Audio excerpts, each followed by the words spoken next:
तो एक व्यक्ति था, उसने अपनी पत्नी से कहा कि भैया पत्र लिखे जाते थे, अब तो पत्र नहीं लिखे जाते, लेकिन मैं जा रहा हूँ कहाँ, नौकरी करने के लिए, तुम मेरे लिए पत्र लिख करके भेजना।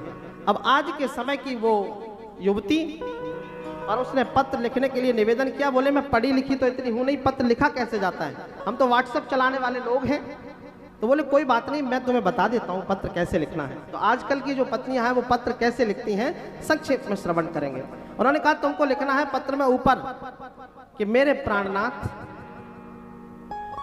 जो भी लिख पाओगे वो लिखना, और नीचे लिख देना आपके चरणों की दासी। बोले ठीक है। अब जब काफी समय व्यतीत हुआ तो उसने पत्र लिखने का प्रयास किया और बड़े अच्छे से पत्र लिखा है और लिख करके भेज दिया। और वो व्यक्ति अपनी नौकरी कर रहा था, तो उसी समय पोस्टमैन ने ले जाकर के उसको पत्र दिया। और पत्र दिया तो पत्र पढ़ करके वो तो बेहोश होकर के गिर गया, क्योंकि जैसा वो बता करके गया था वैसा तो कुछ उसमें लिखा ही नहीं था। तो बोले उसमें क्या लिखा था महाराज, थोड़ा सा बताओ तो सही।